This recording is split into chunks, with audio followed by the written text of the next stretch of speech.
Hello, and welcome back to yet another video. This is the first episode in which Madara reveals himself as Naruto's grandfather. He injected both his own and Hashirama's cells into Naruto. As a result, Naruto gained strength, awakening the Sharingan and, later, the Rinnegan. To show your support, click the like button and subscribe. Let's get this show started. Konohagakure no Sato, the hidden village in leaves. Outside the walls, the village looks peaceful. It seems so peaceful that travelers forget about their travels and decide to live within the village. The man who leads the village is also known to be a peaceful man. But looks can be deceiving. If a person looks deeper within the shadows of Konoha, they won't see a peaceful village. The peace is just a mask, a veil that hides what is truly behind closed doors, the real Konoha. Within the shadows, Konoha is corrupt, from the leaders of the village to the civilians. Men and women inside the village breed nothing but hatred. They pass on hatred to their children as if it was a good thing. Children are taught to hate by their mothers at a young age, and their hatred is passed on like the flu. At night, when the kind-hearted rest, the breeds of hatred awaken and become the demons they so despise. They lock away the love within their hearts, reserving it for those they believe to be worthy of it. On the 10th of October, the Kyuubi festival, they all celebrate the defeat of the great demon fox, the Kyuubi. The Kyuubi, the beast that killed their loved ones, destroying their home on its rampage. Their beloved Yondaime Hokage, Minato Namikaze, defeated the great beast at the cost of his life. The death of their beloved Yondaime is another reason they hate the Kyuubi. The 10th of October, the day that their hatred seems to gain new life even with their celebrations. It seems to speak to them to do evil things without pausing to think of their actions. It possesses them like demons. This day, they act on their hatred, they express their disgust in actions. On other days they just allow their hatred to grow inside their hearts, only expressing it in the form of hateful glares. But on this day, they express their hatred in the form of beating the Kyuubi's Jinchuriki, the child whom the Kyuubi is sealed within. While some believe that by beating down the child, they're hurting the Kyuubi, others think that the child is the Kyuubi reborn into a human child without its power.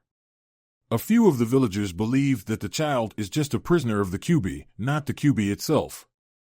Those that think that the child is the Kyuubi believe that their beloved Yondaime Hokage stripped the Kyuubi of its power before sacrificing himself.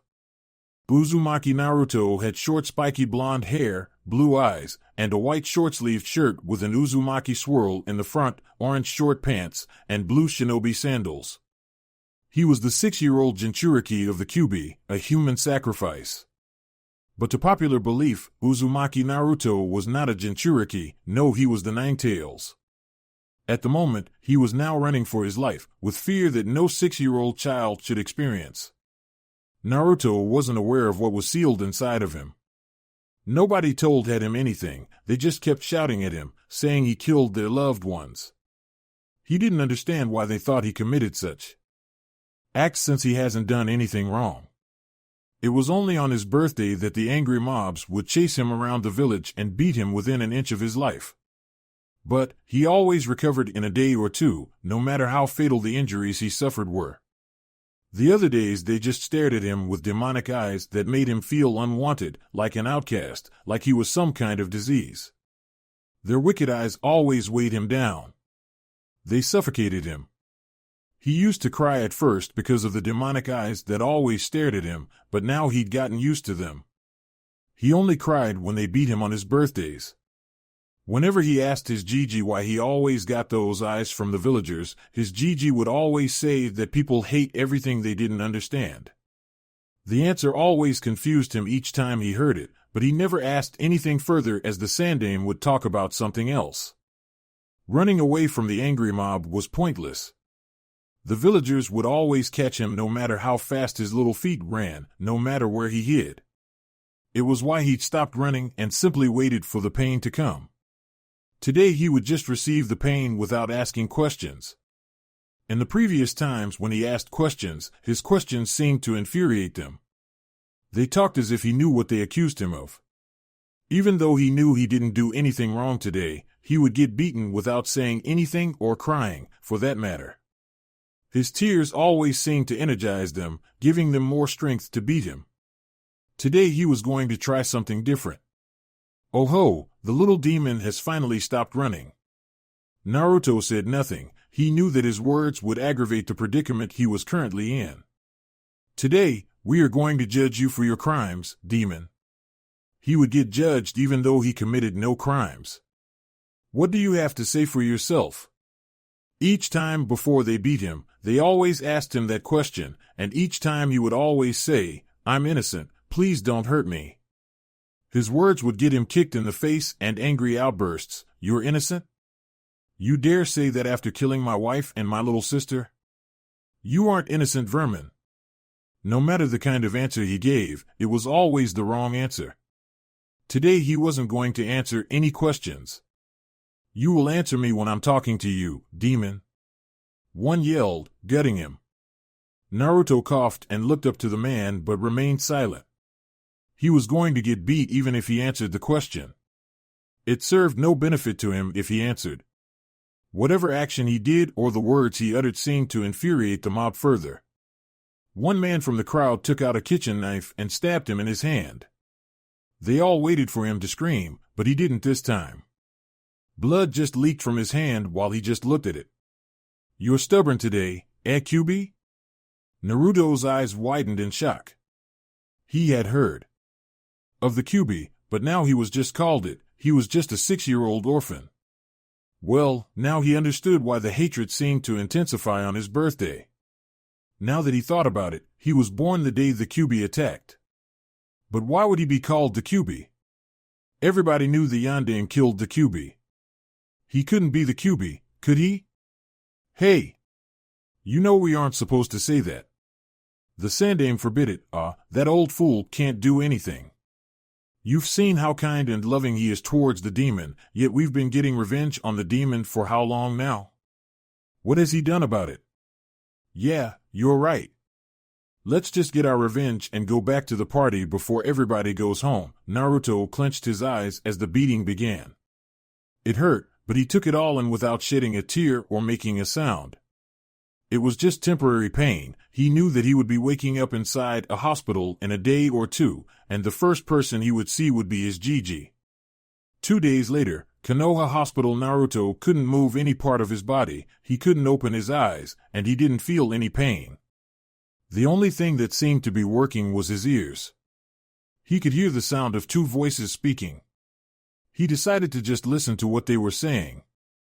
"Hokage-sama, why don't you ask Jiraiya to come back and take Naruto out of the village? I have already tried that Kakashi, but he refused.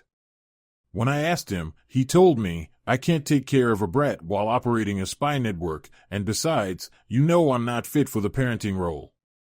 Even when I pointed out that Naruto was his godson, he still refused. "If it's okay, you can let me take care of him." "I owe that much to his father," Kakashi suggested. "No, you are important and of one of the strongest shinobi of the village. We can't lose you, not at the moment. Then what are we going to do?" "I don't really know, Kakashi. I just hope that Naruto remains sane despite all the hatred he has to endure, so you're just going to let the villagers who attacked him go without a more suitable and justified punishment again? There is nothing that we can do. We can't kill everyone who attacks him. If we did that, it would cause an uproar within the village. Go back to your post. I will talk to Naruto when he wakes up." "Hi, Hokage-sama." The voices became quiet, allowing Naruto to process what he had just heard. Naruto knew from that moment that he had family, a family that didn't want to take care of him. A family that abandoned him. It pained him to acknowledge that fact. He still couldn't understand or come to a better conclusion on what had happened to his parents. What he knew was that the Sandaime knew them and was keeping it away from him. It almost broke him to think that they, too, might have abandoned him like his godfather. But he refused to dwell on that because he didn't have any proof. The Sandaime knew everything but had been lying to him his whole life. He wasn't going to tell the Sandaime about what he had heard, but he was going to ask a few questions that he would normally. He was going to keep what he had heard to himself. He was going to find out the truth one way or the other. He also needed to find out about his connection with the Kyuubi. The Sandaime will only lie to him if he asked.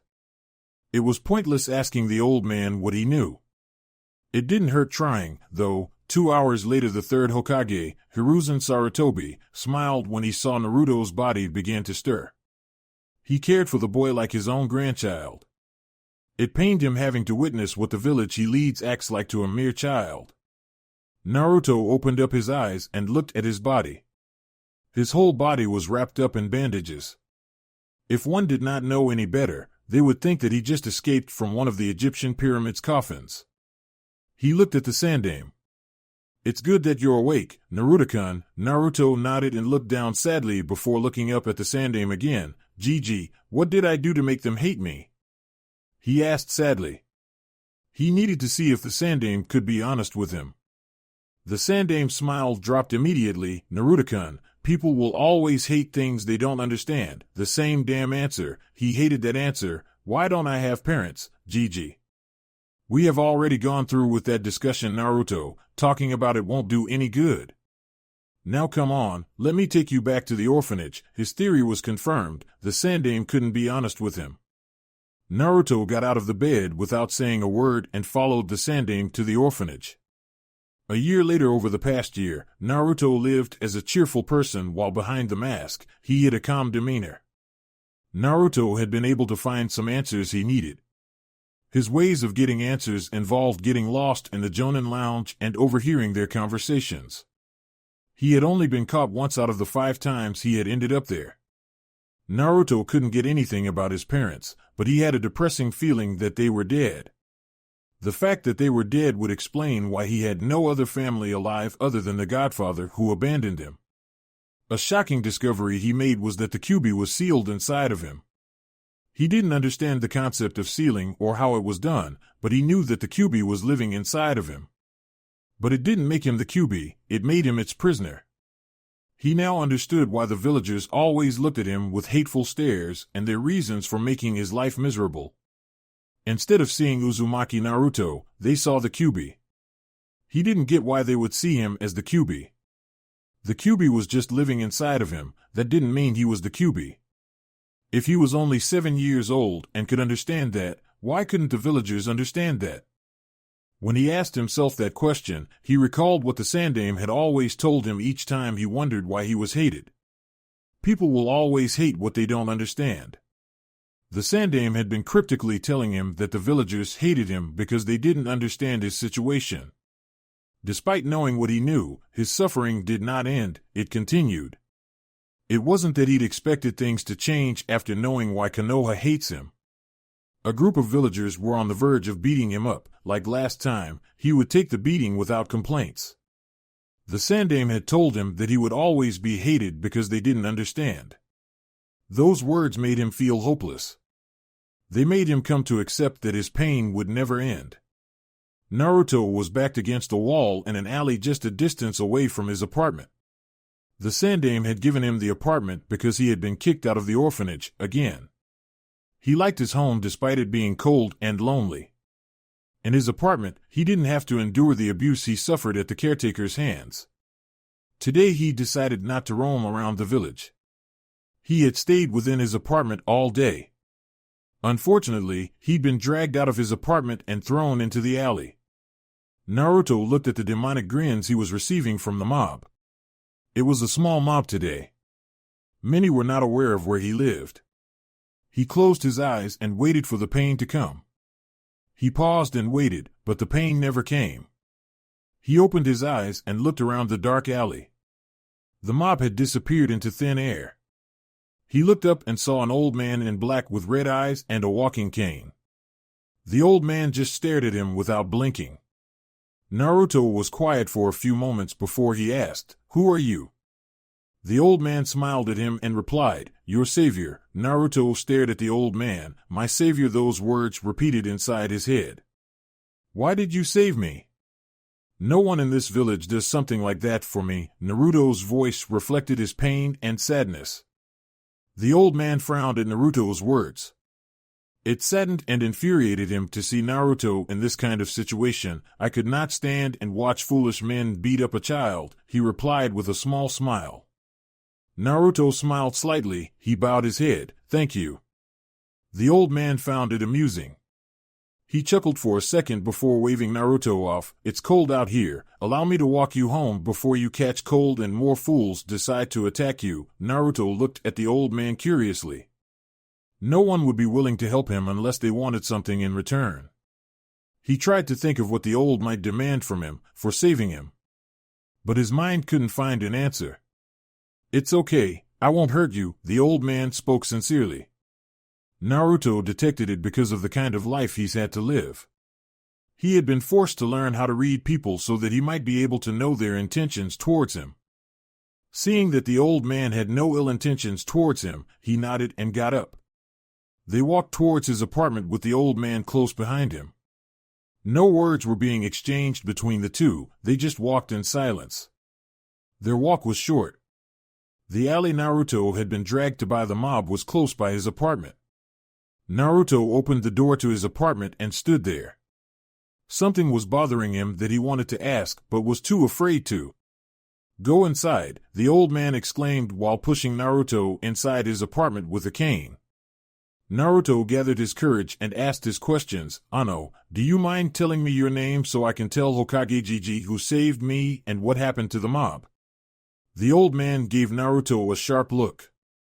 Naruto shrunk down a bit and took a step back because of the fierce look he was getting. Don't tell your Hokage anything about me. If he asks who saved you, tell him you didn't see who saved you, he said in a firm voice. Naruto nodded vigorously. The look the old man gave him told him that there would be consequences should he say anything. And as for the mob, I made it disappear. Naruto nodded, not even understanding what the old man meant. My name is Madara, he said before disappearing like he was never there. He wasn't afraid that Naruto would tell someone his name, for he knew Naruto was a lot more secretive than he let people believe. Naruto stared at the spot Madara had been standing for a moment before closing the door on his way inside.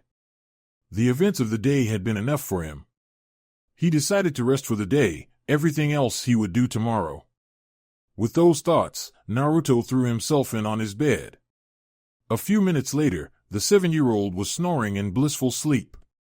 Hokage office. It was rare for the Sandaime to call Naruto to his office. Well, it was mostly because Naruto would always budge inside the office, uninvited. The Sandaime's office was one of the 2 places he could visit without someone kicking him out. For as long as he could remember, he had always been inside the office waiting for his Gigi to finish his paperwork so that they could get some ramen. He liked it because other than the Ikarakus, the Sandaime was the only person he could talk to even though the Sandaime kept things from him. He had no friends to play with since the other children hated him like their parents, but not everyone his age hated him, they just didn't befriend him. The children his age only hated him because their parents told them so. Parents would even tell their children not to play with him and stay away from him because he was terrible. They would say it even when they knew he could hear them. It was as if they felt no shame for their actions. In the past few days, Naruto had spent much of his time at his apartment rather than spending time with the old man. He thought it was why the old man had called him to his office. The Sandaime had a small smile planted on his face. He was happy, he had good news for Naruto. A part of him knew that the boy would be glad when he told him the great news. Naruto, I have some great news for you. This got Naruto's complete attention. I have registered you to the Ninja Academy so you can become a shinobi like you have always wanted. Naruto had always told him he wanted to become a shinobi. The Sandaime's words replayed inside Naruto's head a few times before they suddenly sunk in. His eyes widened, and he jumped onto the Sandaime and gave him the biggest hug he had ever given the old man. The Sandaime chuckled, seeing Naruto's reaction. Naruto let go of the old man and gave him the widest grin ever. Thank you, old. I'm going to become the greatest ninja to have ever lived in Konoha, that's a promise. Naruto yelled with a foxy grin and a thumbs up. Sit down, Naruto. I want to tell you something, the old man said, calming Naruto down. Naruto nodded and sat down on a chair just in front of Sandaime's desk. Now, Naruto, tell me what is a shinobi? Naruto replied without even pausing to think, "A shinobi is someone who can do those cool jutsus," he exclaimed. The Sandaime shook his head. "No, Naruto, a shinobi is someone who fights to protect their village, those precious to them. Shinobi do not fight for their personal glory, but they fight for the glory of that which they protect, their villages. The kind of shinobi you will become will be determined by the kind of heart you have, not the jutsus you have." He paused, looking at Naruto. He gave the boy an academy-rated description of what a shinobi is, though, with Naruto, he was not sure if the boy would even take in what he had just said. "I'm telling you this because, in a week, you're going to be starting your training to become a shinobi. You must know what you are getting yourself into." Naruto nodded. He understood what it meant to be a ninja, and he was ready for it. He needed to get strong for him to be able to protect himself from the village. He was not going to tolerate their behavior towards him forever. "I understand, Gigi. Naruto, do you remember that you once told me that you wanted to be acknowledged by the village?" When he was 5 years old, he had told the Sandaime that he wanted to be the strongest ninja and get the village to acknowledge him. "By attending the Ninja Academy, you will get a chance to become a ninja. I want you to take the academy seriously. If you don't, you won't achieve your dream. Tell me that you will listen and take seriously what you learn in the academy," the Hokage said, trying to make Naruto understand how important it was that he listened to what he was going to be taught in the academy. He wanted Naruto to become a good shinobi, and to become a good shinobi, one had to listen well to the academy's teachings. "I will take the teachings seriously, Gigi, that's a promise," Naruto exclaimed with a wide grin.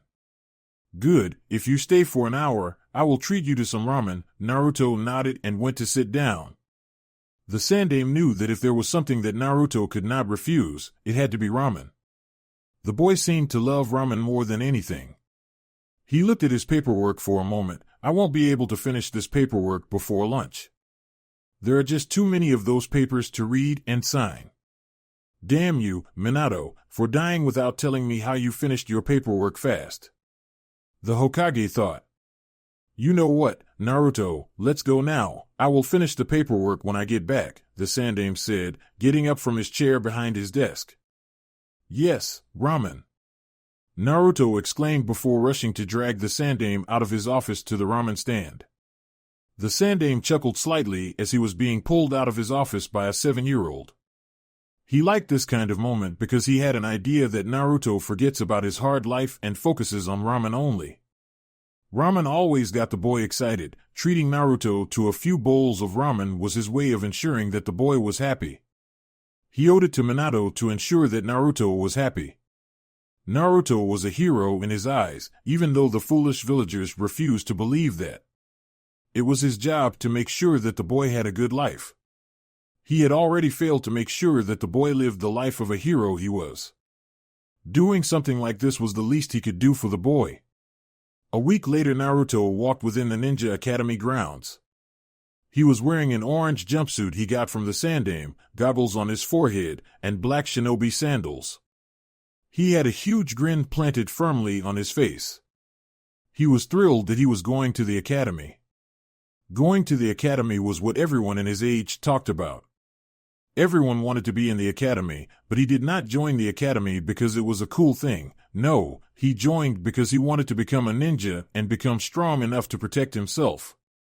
The other kids joined the academy because they wanted to do ninjas do, jutsus.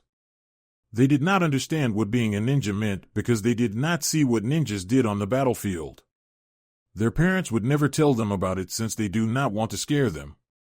He had the privilege of overhearing things that ninjas did when he had been lost in the Jonin lounge. The Jonins occasionally spoke about their missions, the guilt some felt for killing, and the pain of losing comrades during missions. He did not know what it felt like to take someone's life, but he did not hope to experience such a thing, even when he knew that being a ninja, he would have to kill to fight off his enemies. His time overhearing things had taught him lessons that he would never forget for the rest of his life. He walked past a couple of parents saying goodbye to their kids. He did not know how they would respond, seeing that he was entering the academy. Entering the academy meant that he would become a ninja one day, making things difficult for them to get their revenge. When the parents saw Naruto, their happy looks and smiles melted. They were replaced by the faces of numerous deals of animosity. They were displeased. The mutterings began. I can't believe the Sandaime allowed it to enter the academy. What was he thinking doing that? It will only give the demon a chance to regain its strength. We have to do something about this before it gets too smart for its own good. I think I'll withdraw my son from this year's class. I don't want my son attending the same class as the demon. Hikaru, you see that boy? Don't talk or play with him. He is evil, do you understand me? Yes, Kazan. Naruto's grin didn't disappear when he heard the words.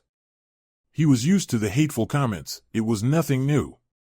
He had learned to just live his life and smile like everything was okay. Even when nothing was okay, he still smiled like everything else was. Crying over the hurtful words wasn't going to solve his problems. Crying would only make him miserable. At least smiling infuriated them. They thought that he was ignoring them, and their hateful glares weren't doing their job. He continued on to walk inside the academy. The academy was huge and had a lot of students inside of it.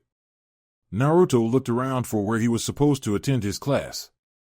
Hey, it's that evil kid Mother said we should avoid. Yeah, but he doesn't look that evil to me. If anything, he looks stupid. Who wears an orange jumpsuit?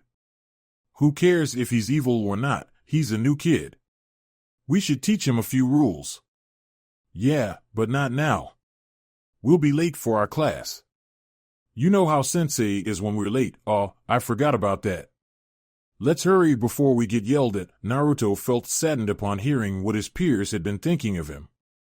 Even though some didn't care what their parents told them about him, they were still willing to hate him for no valid reason. Sometimes he hated what his life had turned out to be. The Yondaime was the one who cursed him. He was the one who sealed the Kyuubi inside him and left him to the vultures, who wanted nothing but to rip him into pieces. He had learned to hate the Yondaime Hokage for doing what he did. If the Yondaime hadn't sealed the Kyuubi inside him, he would never have had to experience the kind of life he experienced since birth. He didn't care if the Yondaime did what he did to protect the village. Konoha wasn't worth it. It didn't deserve him as a human sacrifice. They didn't know what it felt like to know that a giant nine-tailed demon fox is sleeping somewhere inside your body. Sometimes he had those kinds of thoughts, but he often stopped himself from having such thoughts. They didn't make him a better person. He walked towards his class and knocked. He had already been late by a few minutes. Enter. He heard and opened the large two doors. Each eye was looking at him. Some students were staring at him with blank expressions, some in apparent distaste. The stares started to make him nervous. Naruto walked over to the two senseis, who was standing in front of the class. Both the sensei's stares showed animosity towards him. The other sensei hid it well, but the other, who had a scar on his nose, did not bother to hide it. It was like Naruto to know that he did not like him. Naruto handed the man his registration form. The man looked at the paper before looking at him. He looked back at his class. Class, we have a new student who will be joining, he announced to his class. Why don't you introduce yourself? Naruto nodded. Uzumaki Naruto, and I'm going to be the greatest ninja, you know. Naruto shouted out. He heard a couple of snickers and snorts but said nothing, he just continued smiling. Yeah, right, no doubt you will be the greatest ninja. Who knows, when you do that, we might even wear a kill me jumpsuit like you. One student called out in evident sarcasm. Naruto noted it but did not comment. The whole class erupted in laughter. Even the sensei seemed amused by the sarcasm. Naruto just stood there with a wide grin while they laughed. That's enough. Nobody listened. I said that's enough. Now shut up. The scar-faced sensei yelled out, causing everyone to wince at the sound of his voice. My name is Umino Irika. Irika introduced himself to Naruto. This is my assistant Mizuki. Now go take a seat somewhere so I can continue with my lesson. Naruto nodded and walked towards the seat at the back of the room beside a window. He took his seat and looked back at Irika. Now where was I? Yes, I was teaching you Konoha's history. Naruto stopped listening and looked outside the window. He was not interested in the village's history. The history did not ensure his survival, but ninja skills ensured that he would survive. He entered the academy to get the ninja skills he needed, not to learn history. If someone could have been willing to teach him, he would never have registered at the academy. No one was really willing to give the demon power. They feared that giving him power would only give him a chance to finish what he started 7 years ago. It almost amused Naruto that they hated him and feared him simultaneously.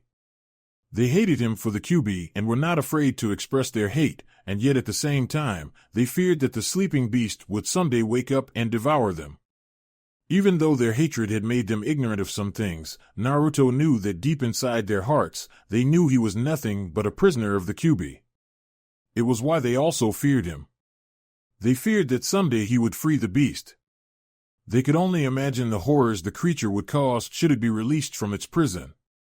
Naruto. He was snapped out of his thoughts by the angry voice of Umino Irika. Can you repeat what I have been saying, Naruto? Naruto had not been listening to what the man had been saying. He had been lost in his thoughts.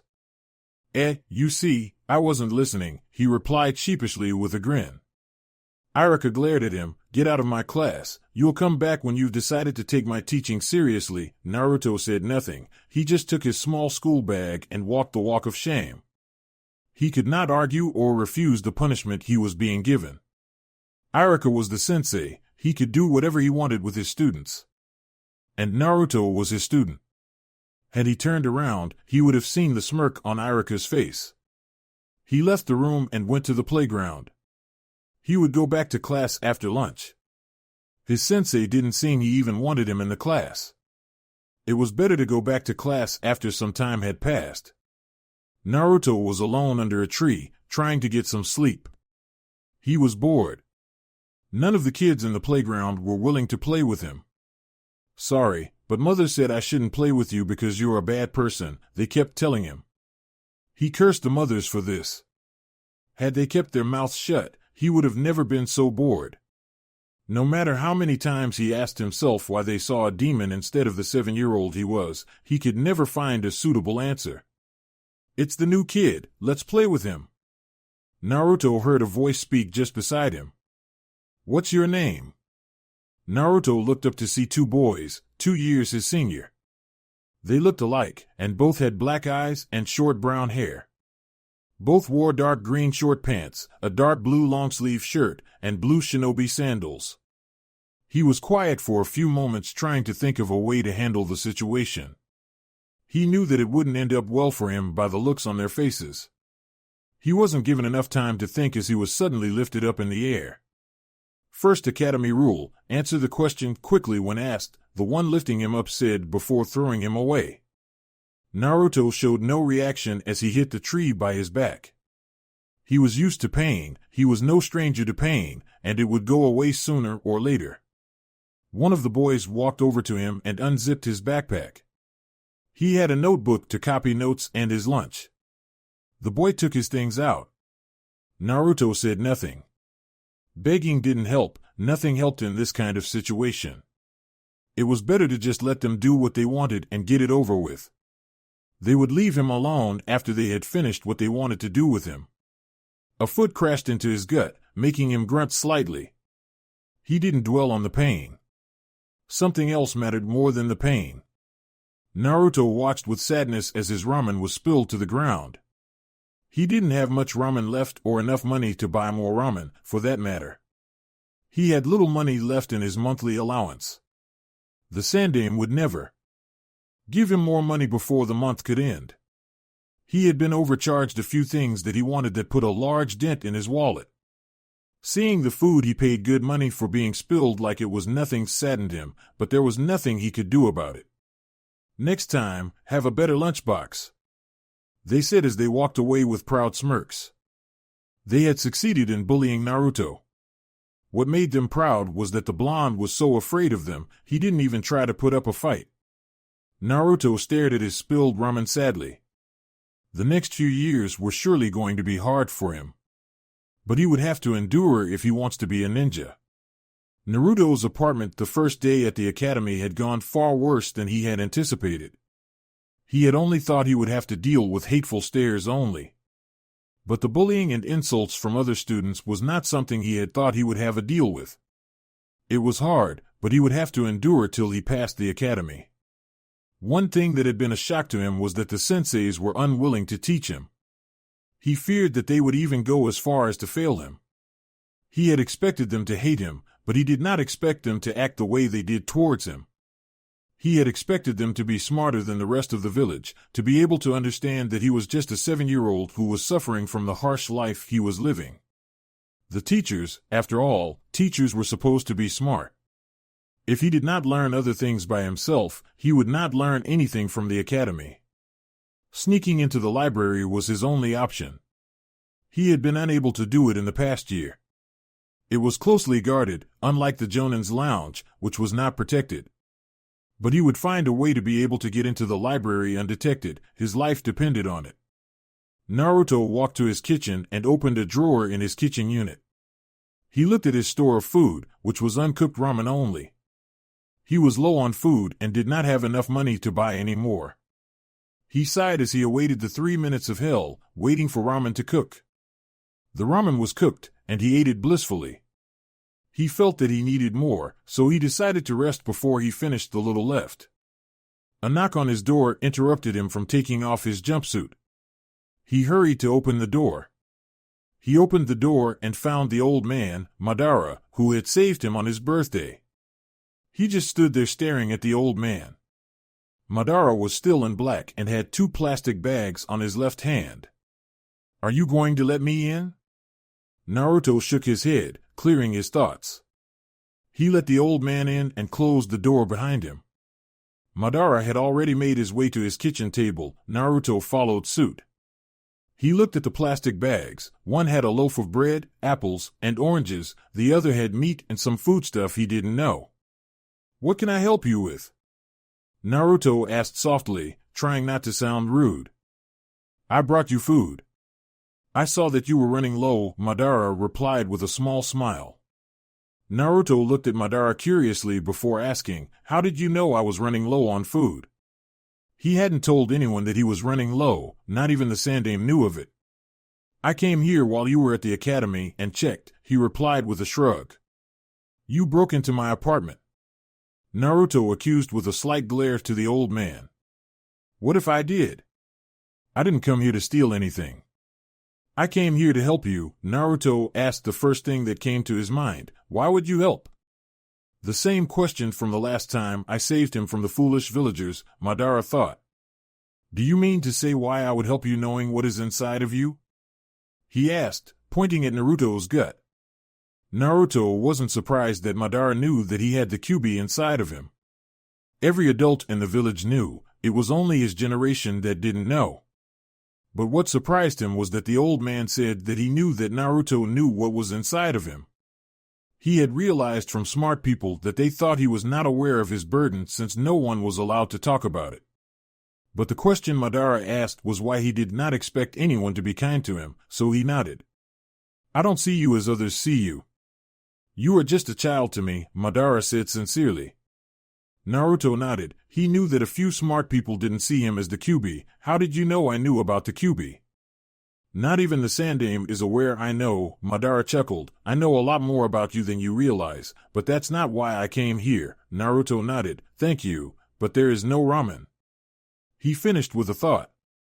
Madara seemed to read his thoughts. "You need to eat healthy food and fruits, or your body will not develop properly." Naruto nodded. The Sandaime had told him the same thing. But he didn't take the Sandaime seriously because the old man knew he wasn't allowed in other shops, even if he couldn't afford the food since they would overcharge him.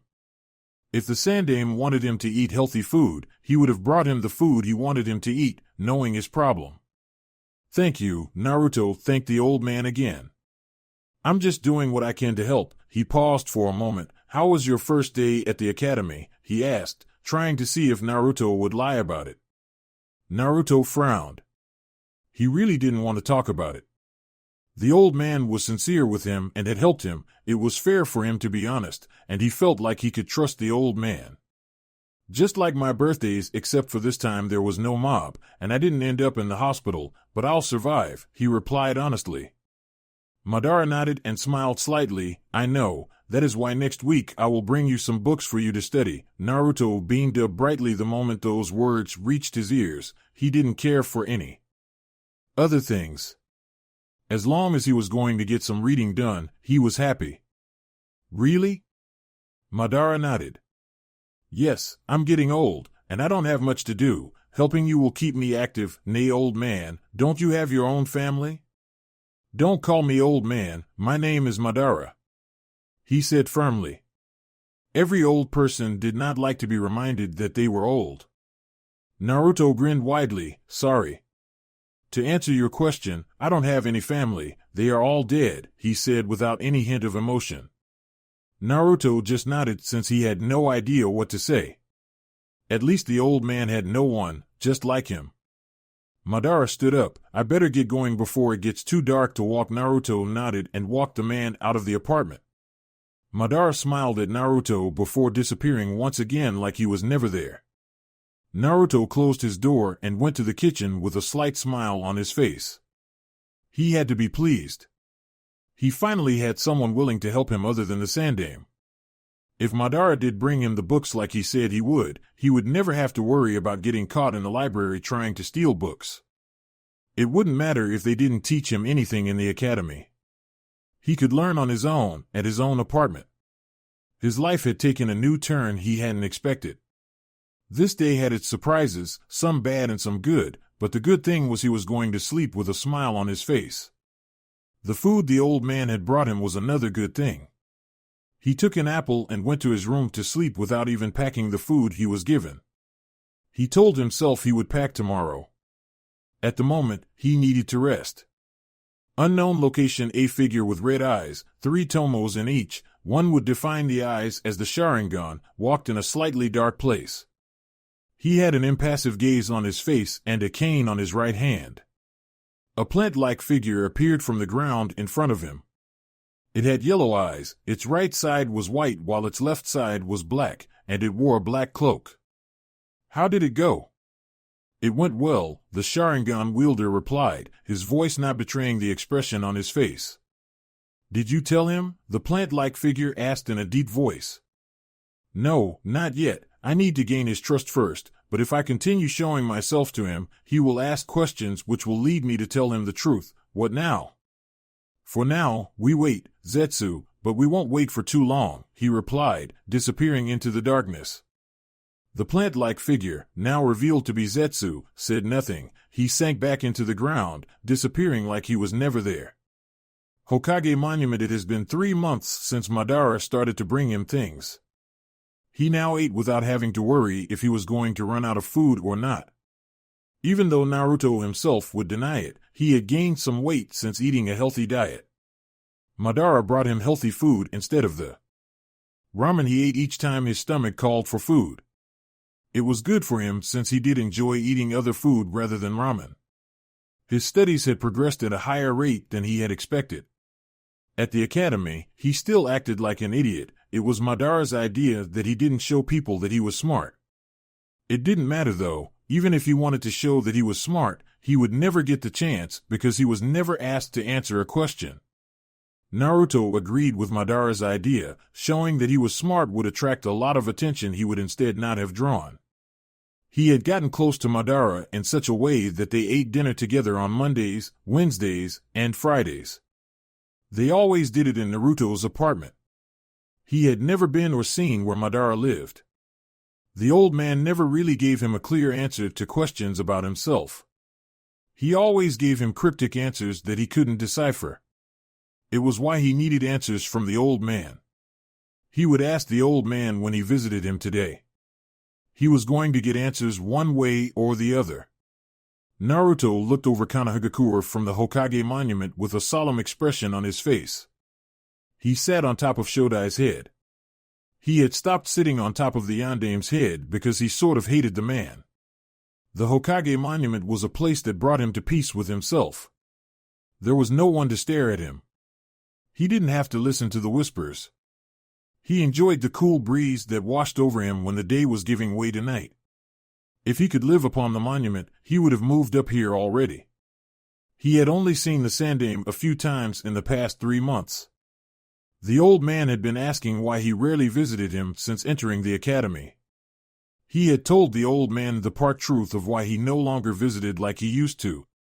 His meetings with Madara were to remain a secret till he felt like telling someone about it or Madara said it was okay. But even if Madara did say it was okay, he never really planned to tell anyone. The part truth he told the Sandaime was that he had been busy with attending the academy. He never missed a day. He was always present each day in class, looking like a fool. Other students made it a recurring matter that they make fun of him for his kill me orange jumpsuit. He didn't care what anyone thought about his jumpsuit. He would wear it till he chooses to abandon it. They could laugh all they wanted. He didn't care. Konoha was peaceful when looking over at it from the Hokage monument.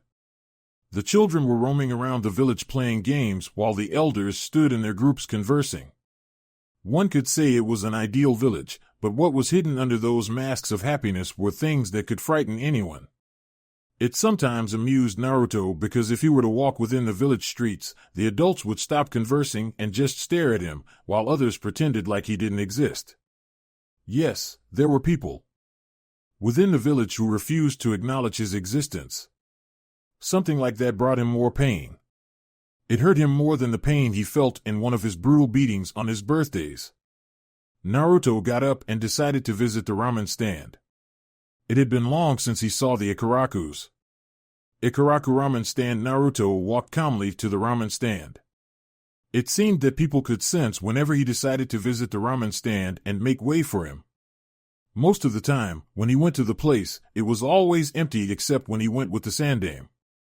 Naruto took a seat. Today, he would make up for the lost time. "I am Anikin." He called out to his sister figure.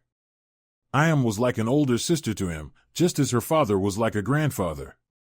Both the Ikarakus cared for him and did not care about how the villagers viewed him. They were the only ones to allow him to eat freely without overcharging him. Sometimes they would even give him free ramen when he had no money to pay. Naruto liked them too. They were kind people. They made him feel like he belonged within the village. A brown-haired girl with black eyes and in a white cloth stepped behind the counter from the kitchen. She smiled brightly upon seeing Naruto. She pulled him over into a bone-crushing hug. If Naruto was a pervert or understood adult things, he would have been over the moon. His head was perfectly placed between Ayam's breasts. All it did was make him feel uncomfortable. Ayam noticed and let him go. "Naruto, I missed you. I haven't seen you in 3 months. Where have you been?" Naruto grinned, scratching the back of his head. "I got into the ninja academy, so I've been busy lately," he replied. The only words Ayam heard were ninja academy. "You're a student at the academy?" Naruto nodded proudly. "I'm so happy for you. I know father will be pleased too. I'll give you 6 free bowls of ramen as my gift for making it to the academy." "Good, then make it 26 bowls of miso and pork ramen, and keep him coming," Naruto said with a wide grin. Ayam shook her head and went on to get Naruto's ramen. The blonde still had his appetite for ramen. The number of ramen bowls Naruto ate still amazed her. Had he been in a kimchi, she wouldn't have been amazed.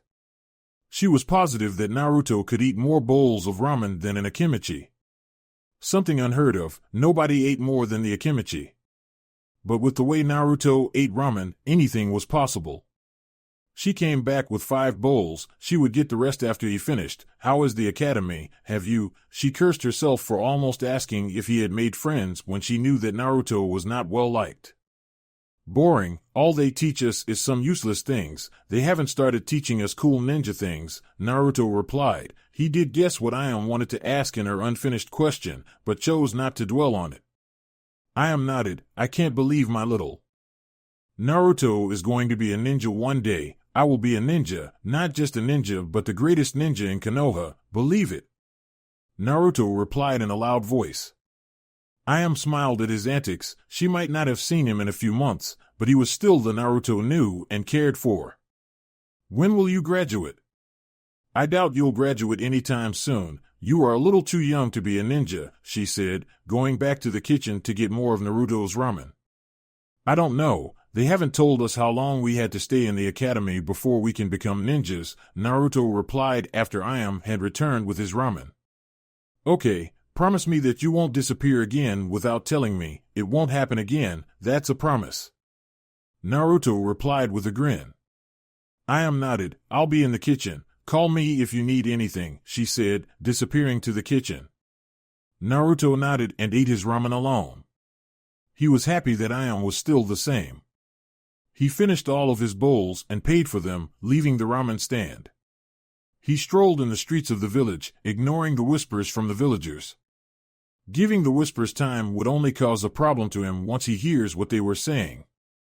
It was better to ignore them and live your own life. They could talk, but he wouldn't give it time unless they came and forced him to listen to what they were saying. Naruto increased his pace when his apartment came into view. Naruto's apartment today was a day Naruto was going to meet with Madara again. It was this day he was going to get the answers he needed from the old man. Naruto sat down in his kitchen with a solemn look on his face. He was contemplating how he was going to start the conversation with the old man.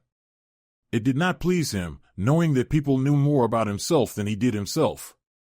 It was the same thing with the Sandaime. The old man knew things about him that he wasn't aware of but chose to keep them from him. He did not care for the reasons behind that decision. The fact was that important information was kept from him intentionally. Keeping things from him was not beneficial to him, in fact, it damned him. Because he had to independently come to conclusions, his mind could only make up things that ended badly. He lived in hell because the truth was being intentionally kept from him. He was condemned to live without knowing who his father or mother was when people knew about it, but kept it from him. Madara was another situation. He couldn't figure out what the old man was hiding, but he knew that the old man was hiding things. There was no way Madara could have done all he has done for him out of kindness alone. He could never figure out what the old man was thinking. The old man was impossible to read. He could read the Sandaime, but not always. He was only able to read the old man when the old man wanted him to read him. Oh, he knew that the old man let him read him when he wanted Naruto to see that he was sincere. Other than that, there was nothing at all. A knock on the door snapped him out of his thoughts. He didn't bother to open the door. If it was the old man, he would open the door. That had been something he was used to. He had a feeling that the old man would never do anything to hurt him. That kind of assurance disturbed him as he knew nothing of Madara. He didn't wait too long as Madara stepped into his kitchen in his usual black attire. "Hello, Naruto," Madara greeted the boy. Naruto just nodded. He didn't feel like doing the usual chit-chat. Madara noticed but seemed amused by it. "I have questions that need to be answered." Madara's expression turned into an impassive one. "I was wondering when you would say that." His voice did not betray the look on his face. "Who are you?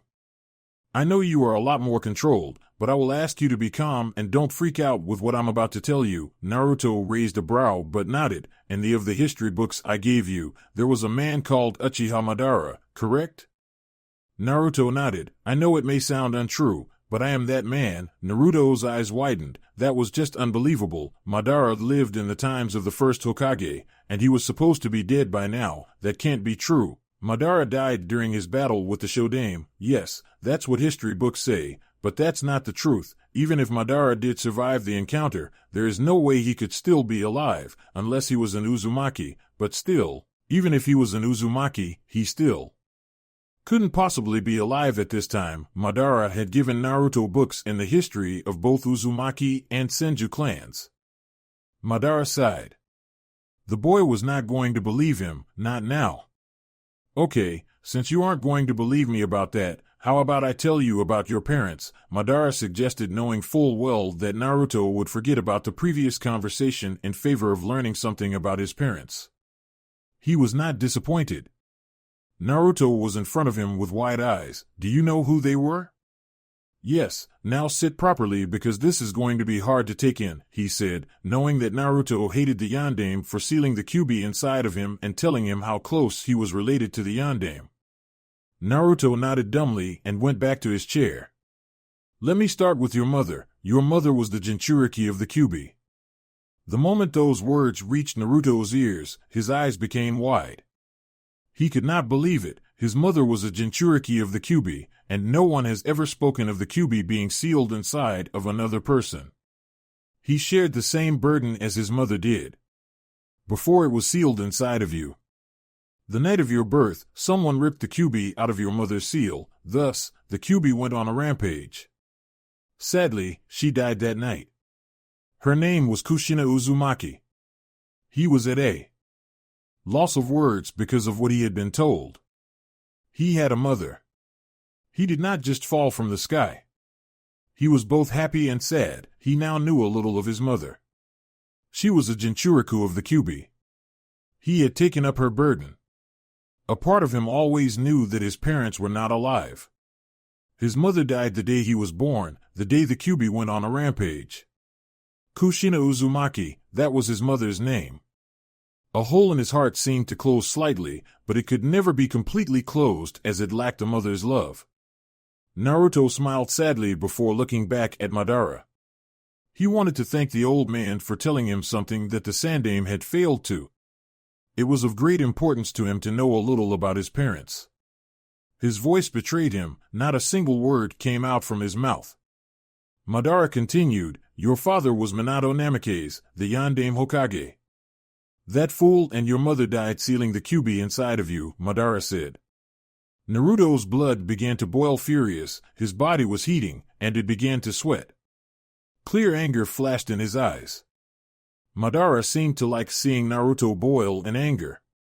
Before his body could start releasing steam due to the heat on his body, Naruto calmed himself down. The bastard who cursed him was his father. He could not understand how any father would do that to his own child. Minato chose the village over his own son. The thought made him hate the man to a higher level. If he had the power, he would go to the Hokage's monument and destroy that man's face. The anger he felt was enough to make him draw out the Kyuubi's chakra unconsciously, but it receded once he calmed down. He was glad for whoever gave him his mother's name. He hated Namikaze, and everything that has to do with him. He hated the fact that the man's blood was inside of his body. If the Namikaze blood could be drained from his body, he would have it drained. You look a lot like him, have you noticed? The horrors continued for Naruto. He did look like a younger version of the bastard. He had the same blonde hair and blue eyes as the bastard. He could see pictures of the Yondaime smiling at him. You might hate me, but you're still my son, and you look a lot like me. He banished the thoughts quickly before he could do something he would later regret. Minato was a fool to think that the village would accept you as a hero. Naruto nodded. It was a foolish thought by the great Yondaime Hokage. How come no one has ever spoken of my mother's name? There is nowhere in history books that says she was a Jinchuriki. All records about her were destroyed, and her Jinchuriki status was kept a secret. Only a select few in high positions knew of it. His mother was made non-exist because of foolish beliefs. They celebrated the Yondaime as a hero while his mother was not spoken. She died, and no one ever speaks of it. Her name was not even written in the history books. He blamed the Yondaime for that. It was the same as him. He who carried the burden was hated, while the Yondaime who ran off to die was worshipped. He hated the bastard. If he was still alive, he would give nothing more than to see the man die a slow, painful death while he watches. Naruto shook his head, banishing the evil thoughts that were on his mind. Thinking such things was not going to do anything good for him. It would just destroy him from the inside. He looked at Madara. How come you know all of this? I'm sure none of the villagers know of it. If they did, they wouldn't dare hate the only child of their beloved Yondaime. He said the last part bitterly. I know of this because I was Kushina's father, your grandfather. That is why I have been helping you for the past months. Naruto's eyes widened. The fact that the man called himself Uchiha Madara was long forgotten. What was important was that the old man has just said he was his grandfather. A part of him always knew that the old man was connected with him. A few tears dropped from his eyes. He had promised himself that he would never cry again, but he could make an exception just for this time. He was happy. He had a grandfather. Naruto smiled a true happy smile that Madara had never seen from the boy. A thought popped out of Naruto's head. If you are truly my grandfather, how come you were never there for me in the past years? Madara sighed. I had never returned to the village ever since I defected, and by the time you were born I could no longer walk. It is through all kinds of experiments that I was able to get myself to be mobile again, though not forever. Somehow I believe that you are my grandfather, but I don't believe that you could be Uchiha. Madara nodded. Given it time, and you will believe me, I don't doubt that you are an Uchiha because of your eyes. But I don't get it, you are Uchiha. If you are my grandfather, shouldn't that have made Mother an Uchiha? It did, but your grandmother and I part ways when she was still carrying your mother. Your grandmother was an Uzumaki, a seal master. When Kushina was born, she placed a seal on her that somehow made it impossible for Kushina's Uchiha blood to be dominant. Madara explained bitterly. He hated that woman for doing what she did, even though he had no use for a girl. Naruto nodded. Anything was possible with the art of sealing. A giant fur ball was sealed inside of him because of the art. So he would be foolish not to believe that something like that could be done. What he had been told had drained him of his energy. It was enough for his young mind. This is a bit too much for me. I think I need to get some rest. Madara nodded. I will come back in a few days. We have much to discuss, he said, taking his leave. Naruto went away to his bed to get some rest. It would help clear his mind. What he had learned today was too much for him. Tomorrow he was not even going to the academy he needed to deal with. The information he had been told first. The Sandaime had hid too much information from him. He was not going to confront the old man about it. No, everything would continue just as it had been, that was for certain. But other things were surely going to change. He had a grandfather, a family who cared for him.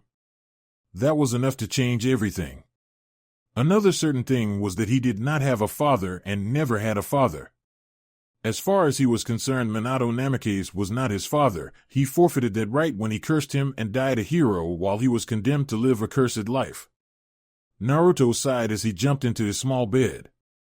He did not even bother to take off his jumpsuit. Rest was more important than undressing.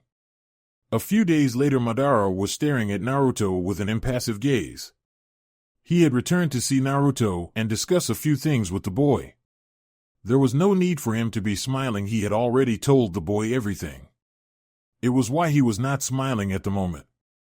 Have you cleared your thoughts? Naruto nodded. Yes, grandfather, he replied with a smile. He had come to accept that the old was his grandfather. Madara's face remained impassive. Good, now then you and I have a lot to discuss, but not here, Madara said, taking Naruto's hand. Both disappeared into thin air. Naruto found himself in a dark place.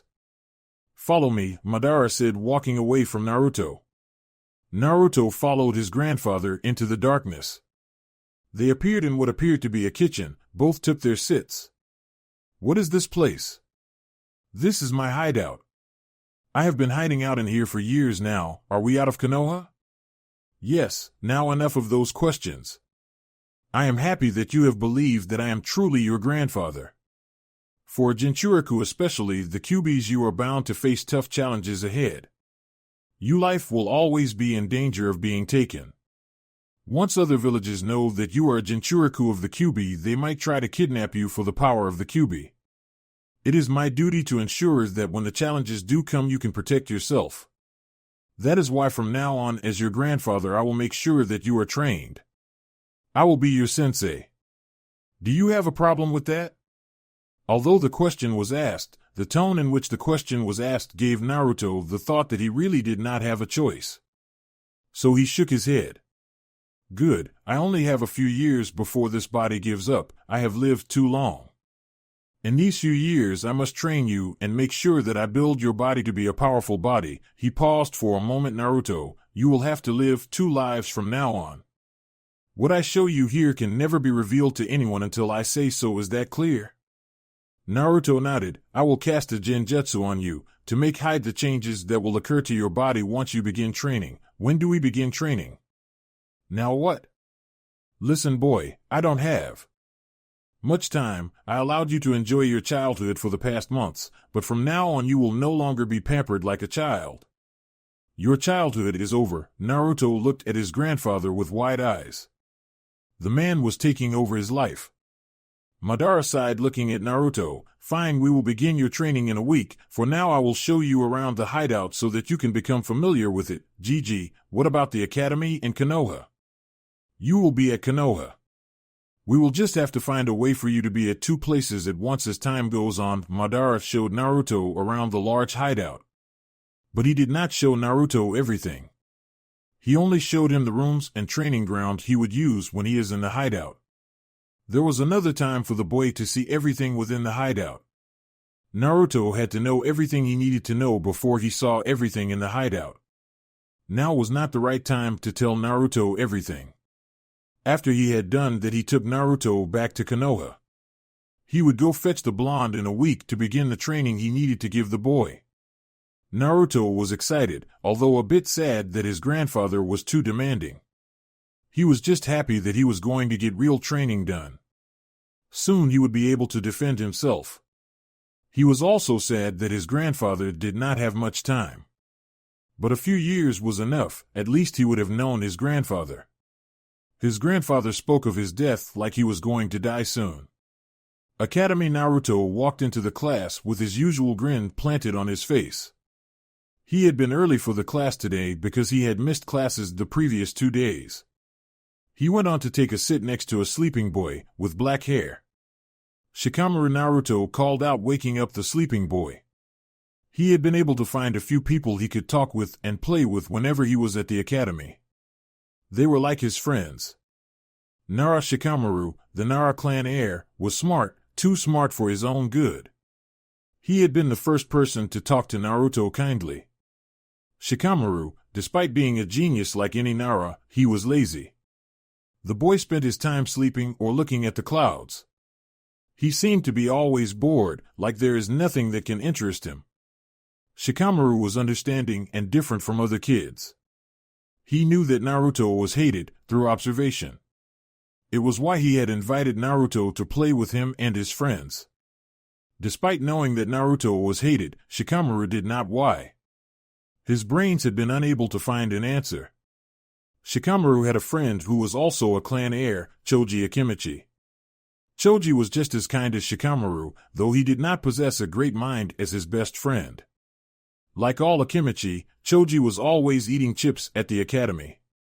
Nothing other than food excited the boy.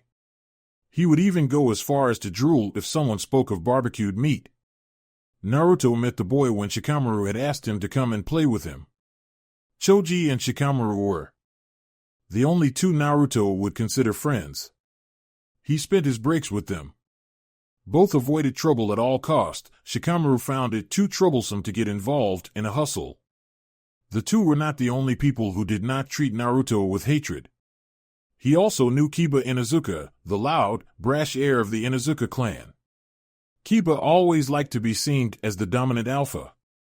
Naruto guessed it was just the Inuzuka blood acting up. It was as if Kiba felt he needed to make his position as alpha known whenever he felt threatened. Kiba was always with his puppy, Akamaru. They were always together. Kiba would freak out should Akamaru go missing for a minute.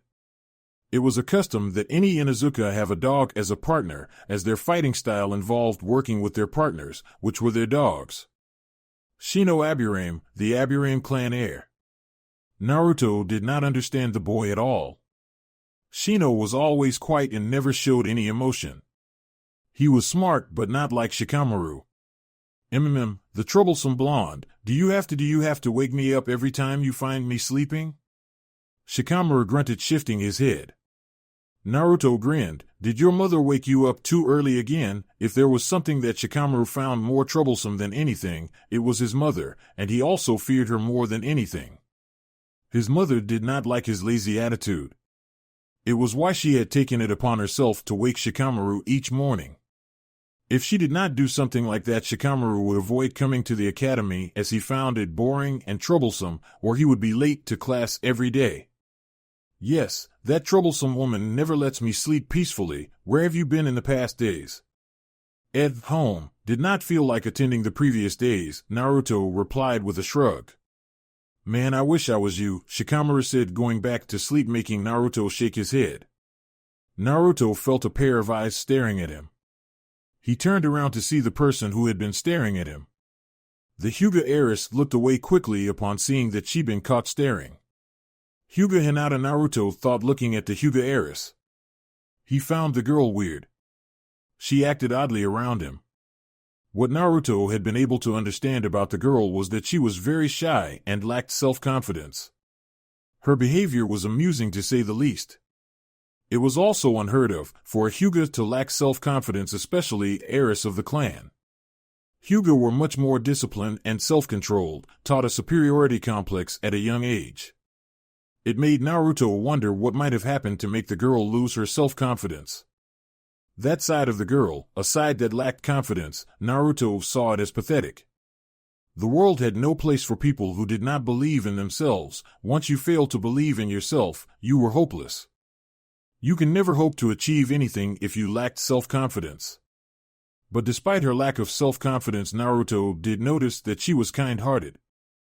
Naruto's eyes were taken off the girl as the doors burst open, revealing Sasuke Uchiha, the top student of the class. Naruto did not like the Uchiha's attitude. It was why he never spent a second wasting his thoughts on the boy.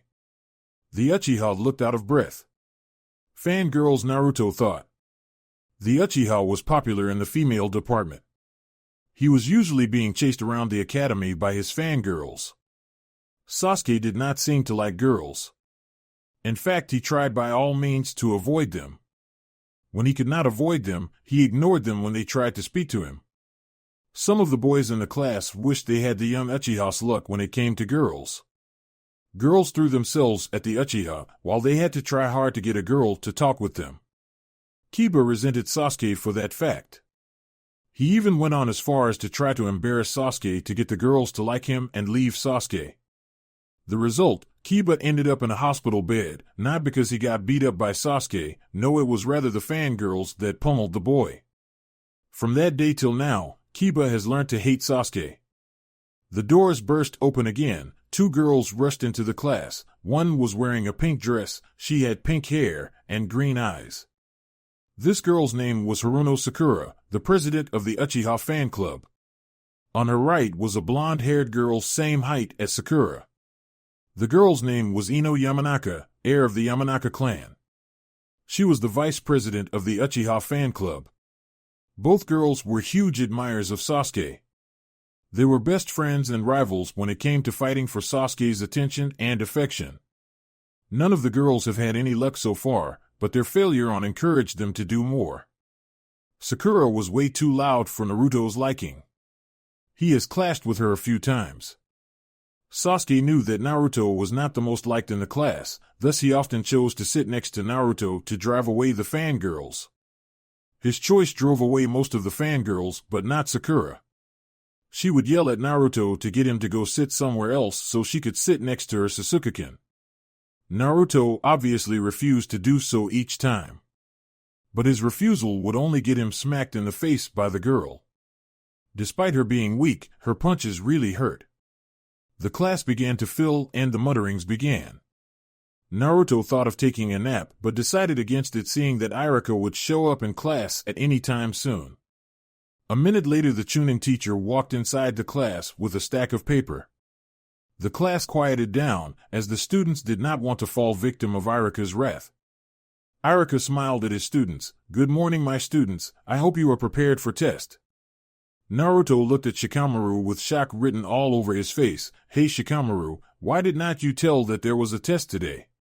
"It was too troublesome," Shikamaru said with a yawn.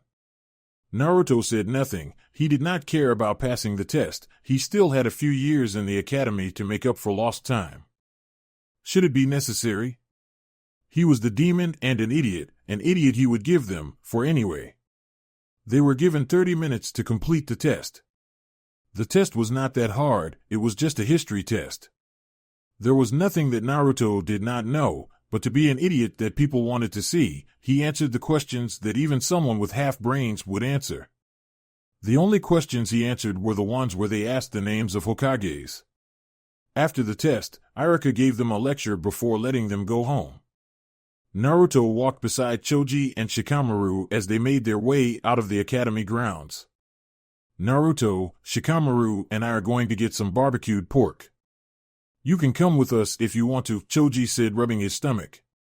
Naruto shook his head. Sorry, Choji, I will pass today. Man, I had thought we would do another eating contest. Well, that just means more food for me. Naruto chuckled. I will see you guys tomorrow, he said, increasing his pace. Come on, Shikamaru, let's get going before your mother comes looking for you. Shikamaru said nothing. He just followed Choji. If his mother was to find him at this time, she would have him do hard work he would rather avoid. A few days later, the Uchiha massacre, one of the greatest tragedies to have ever occurred in Konoha, beside the Kyuubi's rampage. The whole Uchiha clan was massacred by Uchiha Itachi, only leaving his little brother Uchiha Sasuke alive. One man massacred an entire clan in a single night. The Uchiha clan was supposed to be the strongest clan in Konoha since their great rivals, the Senju, had now gone extinct, and only one person was alive from the great Senju clan. Uchiha Itachi, he was said to be a prodigy, the strongest Uchiha alive. Naruto wondered what kind of power Itachi must have possessed to be able to massacre an entire clan in one night. He had to be surely powerful to pull off something like that. The reason the Uchiha had killed his clan was that he wanted to test his power. It was a reason that would make everyone to think that he had lost it. Power had corrupted him. From what Naruto had been hearing about Itachi was that Itachi had been a kind and peaceful person before he became an ANBU. After he had become an ANBU, he became cold and distant. A change that not many liked, but he still did his job as a shinobi with all his heart. What was certain from those who knew him was that Itachi loved Konoha. That was being questioned by everyone, who loved a village and still massacres the village's strongest clan, his own family. The Uchiha fled the village after he had massacred his own clan and was now labeled an rank missing nin. Only a select few had been able to reach that level of being ranked rank. Rank level shinobi could fight against a Kage, but not all could defeat a Kage. Still, for Itachi to reach the level of rank still being a teen was something worth applauding. Not many people could achieve the kind of feat that Uchiha Itachi had achieved. Konoha was in chaos. Their great clan had been massacred. Some clans increased security in their compounds to ensure that the tragedy that fell on the Uchiha did not to hit them. No one knew if another clan prodigy would massacre his clan just to test his strength. Itachi had done it. Who knew another prodigy would not follow his path? Naruto did not feel sad for that a clan he was part of was massacred. He did not care about what happened to them. He just pitied Sasuke, knowing that the young Uchiha would be crushed. Having your own brother kill your parents and your clan was something that one could not just shrug off as if it was nothing. Naruto sighed as he walked inside his grandfather's hideout. His grandfather was beside him. They arrived at a large clearing. The place Madara had told Naruto would be his training ground. Grandfather, do you know of the Uchiha clan massacre? Madara nodded. Yes, those traitors got what they deserved. Naruto looked at his grandfather curiously. He had come to accept his grandfather was indeed Uchiha Madara, the former Uchiha clan leader and co-founder of Konohagakure. He thought the man would be a little sad that a clan he once led was massacred. Why do you call them traitors? When I founded Konoha with that other man, Konoha selected him as first Hokage instead of me. I told my clan that the Senju would oppress us and seek to control us. But those fools refused to believe me and supported Hashirama. They said I had lost it. Over the past years, the Uchiha were stripped of their power in Konoha and reduced to mere police force with no real power, Madara said, looking at Naruto. Naruto could see that his grandfather was truly happy that the Uchiha clan had been massacred. Another thing he noticed was that his grandfather held a great deal of animosity towards Hashirama. But he still respected the man for his power. How powerful do you think Uchiha Itachi was, to be able to massacre his own clan? He is strong for a shinobi of this generation, but he is nowhere strong as I was in my prime. Madara paused for a moment. Do you really believe that Itachi massacred the Uchiha clan because he wanted to test his power? Naruto nodded. Madara shook his head. They were killed because of ignorance. They had come to realize that Konoha leaders were pushing them away from the village they founded. They had lost any power they had and could no longer influence the village in any way. They had also lost trust in the eyes of many Konoha villagers because they were blamed for the Kyuubi rampage, as some believed that the Kyuubi was being controlled by a Sharingan. Had they listened to me, nothing like this would have happened. I still don't understand how they got them killed. They were attempting a coup d'état to take over the village. It was the only way they could get their power back. Something like that would have led to a civil war. Other villages like Kumo and Iwa would have taken the opportunity to attack Konoha, Madara explained, seeing it no point in leaving Naruto out in the dark about the truth. Naruto had wide eyes at the implications of what his grandfather was saying. So Itachi killed his clan to avoid a civil war? Madara nodded. You catch on fast. How do you know this, Gigi? You spend your time here and the massacre only occurred 4 days ago. Madara smiled, placing his hand on top of Naruto's head. I know everything that happens in Konoha. Nothing can be hidden from me. I am a co-founder of the village. When the village was built, I was there. He paused, retrieving his hand. Now shall we begin our training? Yes, I think I will stay here for a few days since Academy has been closed for 3 weeks, Naruto said. Madara nodded. He already knew that. Before we begin your training, I want you to meet someone. Zetsu appeared from the ground. Naruto, this is Zetsu. He already knows you. Naruto waved his hand at Zetsu and then looked at Madara. What is he?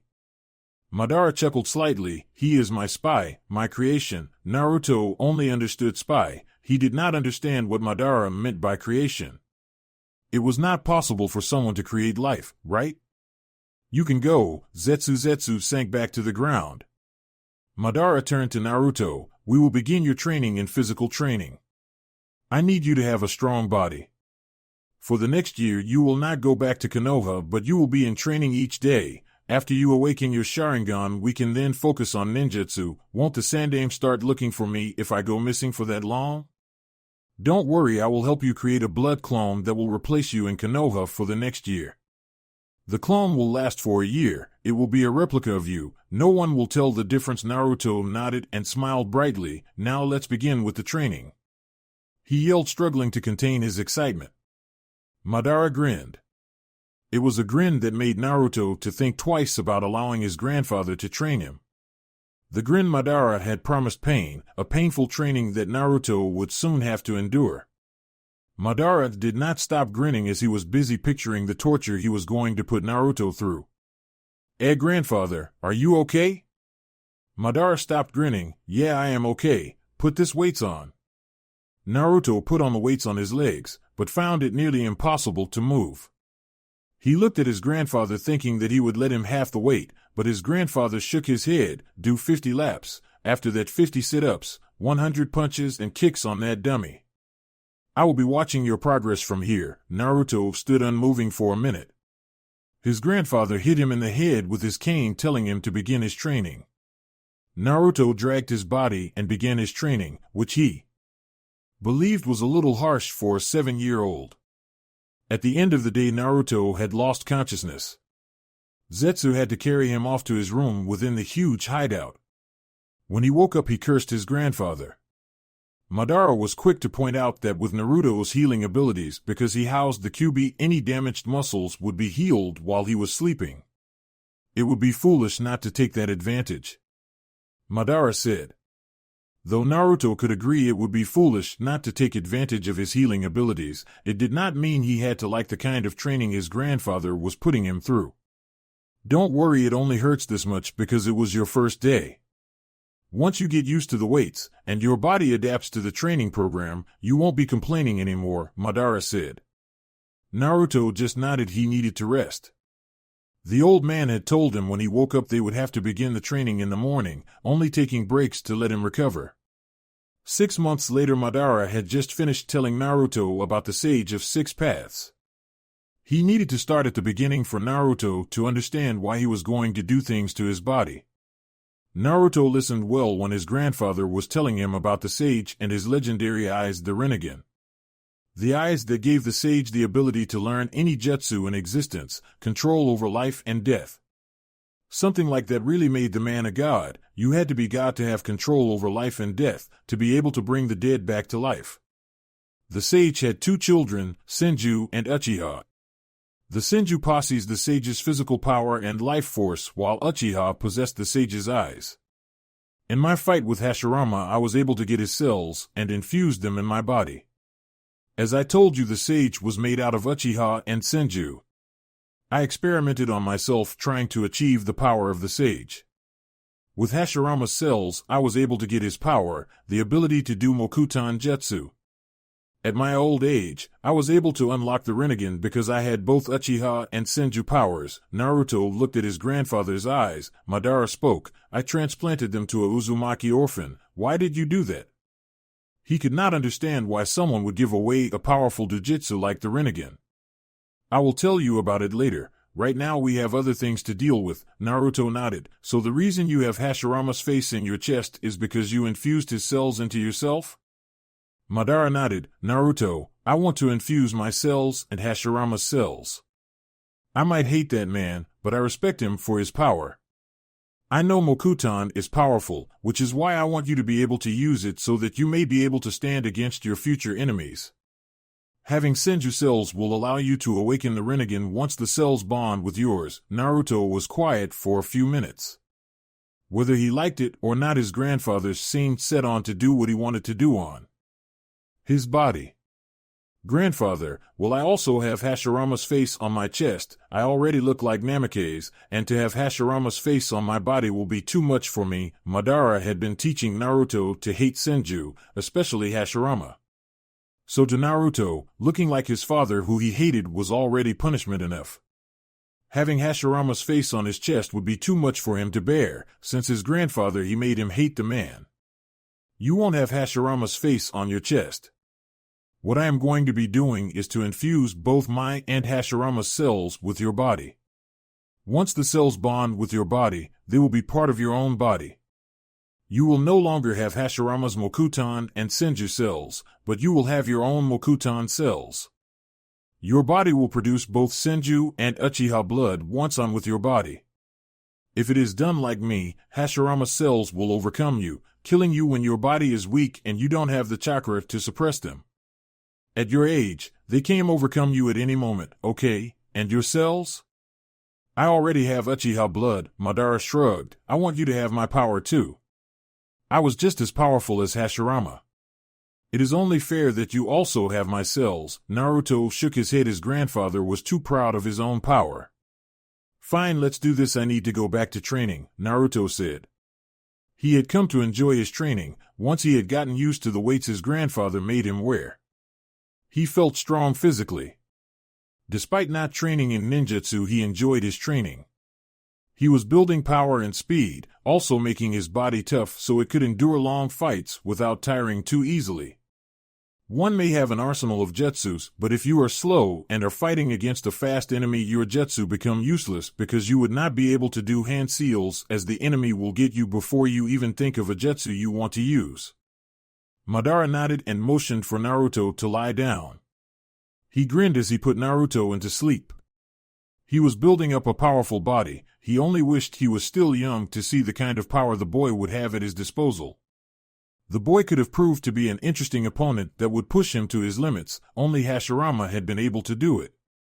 There was no other shinobi that made him seriously other than Hashirama. 2 years later, a 10-year-old Naruto was watching over Konoha from the Hokage monument. Both his eyes showed a fully matured Sharingan. After his grandfather had finished working on his body, he had Zetsu take him out of the hideout. He was taken to a bandit camp and Zetsu disappeared, leaving him in front of a camp of 25 overgrown men. They not pleased seeing Naruto in their camp and were not just going to let him go away. Stepping inside their camp meant he had seen things that they preferred that they not be seen by other people. If Naruto was to run off and tell people of what he had seen, it would prove troubling for them. The village nearby was surely going to hire shinobi to get rid of them. Shinobi were not people they liked to deal with. Naruto knew that he was going to have to fight with the bandits. He had been itching for a battle after all. He needed to test how far he had gone with his training. And so he fought with his enemies. They were weak, not strong as Shinobi, but their numbers proved too much for Naruto. He was almost killed, but his experience of almost getting killed awakened his Sharingan. Zetsu came and finished off the remaining bandits. He took a guilt-stricken Naruto back to the hideout. Naruto felt horrible for killing. To take someone's life had left him feeling like a monster. Especially after knowing that he had just killed just so he could awaken his Sharingan. He was happy that he had awakened his Sharingan, but the way it was awakened was not a way he liked. It took a beat down by Madara's cane for Naruto to stop feeling guilty. The experience of killing and Madara's influence left Naruto with little emotions to display. Over the past 2 years he had worked in ninjutsu and maturing his Sharingan. He trained mostly alone since his grandfather was old and not as mobile as a sensei should be. He only gave Naruto instructions and advised whenever Naruto was having troubles with something. The thing he hated about his grandfather was that he was a perfectionist. Every little mistake that Naruto made was pointed out. He was never satisfied with good, only perfect made him smile. Hashirama's cells were hard to control. His grandfather had told him be patient. The cells were just too hard to control since they had yet to completely bond with his body. Madara had suggested he keep training physically and give time for the cells to bond other than forcing the issue. Naruto listened but worked on fire jutsu. His grandfather was a master of the fire element. With his cells in his body, it also gave him higher control over the fire element. Soon he would be a master of the fire element, with enough training. After he had awakened the Sharingan, he had decided against coming back to the village, so that he may focus on maturing his Sharingan and learning ninjutsu. He let the blood clone continue to be in his place at the village. His grandfather had told him to be careful that no one saw him with his Sharingan activated. Madara had said that because Naruto had his Sharingan activated, always. His secrets meant that he could not train within the village. Training within the village would be risking him getting caught doing things he shouldn't be doing. He had returned today. Madara had told him to go back to the village for some time. Zetsu would be used if Madara wanted to see him. The old man's body was giving up. He had told Naruto to go back to Konoha while he dealt with the problem. Naruto just hoped that the problem would be dealt with. He did not know how he would react should his grandfather's body give up. Naruto was busy sorting out the memories of the clone he had dispelled. The blood clone gave him all the memories it attained on its 2.5 life. The memories were too many. Naruto had been sitting in a meditative position for the past 5 hours. A major headache was troubling him due to the overload of memories he received. Nothing much had changed in Konoha. The Sandaime still visited him at his apartment once a month. The villagers had been treating Sasuke like a king because he was the last faithful Uchiha. But the Uchiha seemed not to care how they treated him, he just avoided everyone. Looking at the memories, Naruto shook his head at what Sasuke had become because of his brother's actions. Naruto thought for a moment. Sasuke had always been the way he was at the moment. It was just that before the massacre he was not cold and an emo brooding king. But he was distant and seemed to have something dark hidden within his heart. Naruto wondered what the Uchiha would do should he know why his brother massacred their clan. The Uchiha massacre had left the boy unstable. He seemed to lose control over all his emotions when someone mentioned Itachi. Itachi had become a taboo in the presence of Sasuke. The village hated Itachi. They did not know the sacrifice he made. Itachi was like him in some sense. Both were hated even though they were heroes. But it was different with Itachi, since nobody knew he was a hero. With him they refused accepting him as a hero even when he protects the village each day by housing the Kyuubi. Due to Madara's influence, Naruto had also come to thank Itachi for the Uchiha clan massacre. They had betrayed his grandfather. Had they not done that, they would never have been wiped out by a single man, no a teen with a Manjikyu Sharingan. Their arrogance was another that got them killed. They might have been powerful to think that they could take on a village had been a foolish thought on their part. The Manjikyu Sharingan was a powerful tool. Dangerous, wielded by a demented person. Madara had told Naruto all of the Mangekyo's abilities. Thus Naruto respected anyone who had awakened the eyes. Naruto sighed as he got up and deactivated his Sharingan. He decided to walk back to his apartment. He needed to kill time. It was still in the afternoon. He had nothing better to do for the rest of the day. It seems they still haven't changed. Naruto thought, walking in the streets of Konoha. The villagers still had their hateful glares, while some ignored his presence. His clone did not walk around the village much often. It spent most of its time at the academy and in his apartment. With the time he spent getting lectures from his grandfather, Naruto could care less if they stared at him or not. It longer hurt him, in fact it amused. They were ignorant fools blinded by hatred. He would be a fool too if he cared for what ignorant fools say and do with their time. It was better to let the fools amuse themselves. For now. Sooner or later he would be the one laughing openly at them. For now he could not tell them they were fools. If he did, they would surely rally up everyone to try to burn and skin him alive for insulting them. Naruto walked past the lake. He stopped when he saw Sasuke sitting there alone. Sasuke noticed Naruto and stared at him with cold, uncaring eyes before looking away from the blonde. Naruto shrugged Sasuke's cold stare and continued walking at the direction of his apartment. Sasuke chose to be distant from other people. No one chose for him. He chose to take the path of revenge. Revenge was never a pretty thing. It destroys you from the inside out until there is nothing left. What would be left would be a body that used to be a person, a shadow, and memories that would soon be forgotten. Naruto walked inside of his apartment. He breathed in the air inside of his apartment. He had missed his cold and lonely home. It has not been home to him for the past 2 years. Naruto smiled at himself and went to his small bedroom. He took off his jumpsuit and jumped into bed. It might have been too early for him to sleep, but he had nothing to do.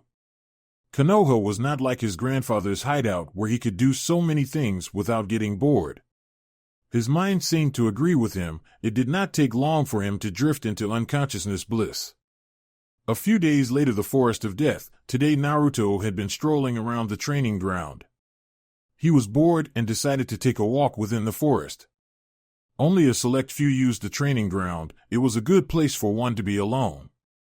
He could not walk around the streets of Konoha because there was always a pair of Byakugan eyes watching him. It made him feel uncomfortable to think that a girl, not just any girl, a Hyuga heiress, was stalking him. Ever since he returned, he had noticed that most of the times the girl was following him around the village. The girl was weird indeed. Naruto came to a conclusion that his clone had been unable to sense her because it was a copy of the untrained him. Now he sensed chakra better. The girl was just not good at hiding her position. He had been able to know she was following him rather easily. He climbed on top of a tree and sat on a branch. He still had a lot to do with his training. He was wasting time sitting around doing nothing. The academy had nothing to give him, but in order for him to be a ninja he had to attend and pass. Zetsu's head formed beside him. It was only the white part that appeared. Zetsu had 2 personalities. Madara called them Black Zetsu and White Zetsu. Zetsu was originally all white, but his grandfather had planted his nature and memories on him.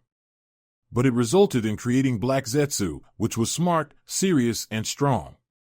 Black Zetsu became Madara's will. It could do Mokutan Jutsu as Zetsu had been created from Hashirama's cells. White Zetsu was weak, often playful, and never was serious. It hated being reminded that it was weak. The beings could separate from one another. They could function without the other half. Naruto looked at White Zetsu.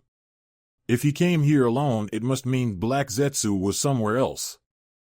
Zetsu smiled at Naruto. You look bored. His voice was not deep as Black Zetsu's.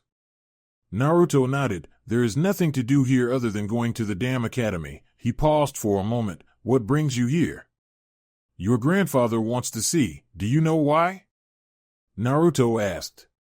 He hoped that the old man was okay. If I told you, then you wouldn't have to go back to the hideout and see your grandfather. I guess you're right, Naruto said. He made a wood clone to replace him while he went away. A wood clone was strong, but did not transfer back its memories to the original. Naruto did not want another headache. A wood clone had been something his grandfather had taught him. It was the only Mokutan Jutsu he could do. You stay here for now, return to the apartment later on, don't miss a day of the academy, and never forget to keep your cover persona, Naruto said, disappearing in a swirl of leaves. The only way he could go to the hideout without his grandfather was use the teleportation seal in his apartment, which could only be activated by his blood and chakra. Zetsu sank back to the tree branch unknown location. Naruto looked at his grandfather's face. He looked a lot more serious than he had ever seen him before. But he was happy. That seemed fine. It seemed that he had solved his problems. He sighed in relief. Naruto, I'm going to tell you some important things, and I need you to listen carefully. Naruto nodded. Do you remember the room? I told you had tablets that contained valuable information on them that only an Uchiha and those with the Rinnegan could read? Naruto nodded. The information that is in there is the history of the Rikudo Sennin, chakra, and the bijus. After we are done here, I want you to spend as much time you like making sure that the information in those tablets is in your head. Naruto could only nod. His grandfather never asked him to do something unless it was important. In my years of being a shinobi, I came to hate the shinobi system. I devised a plan that would allow me to rule the world, to be God. But by the time I had all the necessary tools to do that plan, I was already old, and could no longer carry out that plan. During the Third Ninja World War, I found a young Uchiha boy. His name was Uchiha Obito. He was nearly dead when I found him. His right side of the body was crushed. I took the boy and brought him back to the hideout and fixed up his body. I did that using Hashirama's cells. When he had recovered, he chose to return back to Konoha. I allowed him to go, but he returned shortly afterwards to stay with me. I told him of my plan. He liked the plan and agreed to take part in it. I used a very powerful genjutsu on him to tell him the knowledge I had that would help him with the plan. I knew that I was going to die soon, and I needed to give him what he needed to be successful in the plan. I trained him as best as I could so that he could be strong, and told him to use my name once I had died. But he betrayed me to rule the world himself, and he is out there gathering the strongest shinobi to see that the plan succeeds. He uses my name to recruit the strongest shinobi. He uses the name Uchiha Madara to those he wants to recruit and Tobi while doing other things. Naruto absorbed all the information his grandfather gave him. He was a little mad that someone would betray his grandfather. What was this plan, grandfather? How did you plan to rule the world? Madara smiled slightly. I engraved the whole plan in the tablets. You will read more about it in detail when you read the tablets. For now I will tell you what the plan needed to be a success. He paused for a moment, catching his breath. For the plan to succeed, I had to collect all the bijus and seal them into the Gedomazo. The Gedomazo is a vessel. It can only be controlled by someone who has the Rinnegan. Obito created an organization called Akatsuki. I know their purpose is to collect all bijus once they know all their locations and strengths. The group is comprised of strength criminals only. There are 10 of them. Grandfather, you said someone with the Rinnegan could control the vessel in which the bijus are sealed into. Does this mean that Obito awakened the Rinnegan? Madara shook his head. No, Obito can't awaken the Rinnegan despite having both Uchiha and Senju powers. His body is not perfect like yours. I did tell you that I had awakened the Rinnegan and transplanted it to someone else, correct? Naruto nodded. That was before I had taken in Obito. The name of the child I transplanted my Rinnegan is Nagato Uzumaki. Obito, using my name and his knowledge of the Rinnegan, managed to get Nagato to work with him. Nagato controls the vessel and is the figurehead leader of the Akatsuki, while Obito operates behind the scenes. When he is not operating behind the scene, he uses the name Tobi, keeping the name of Madara a secret to those in the group who aren't aware of it. Naruto now understood that since he was a Jinchuriku, it meant he was in danger of being captured too. His grandfather had thought of a plan to rule the world by capturing the bijus. He figured the bijus were needed for their power.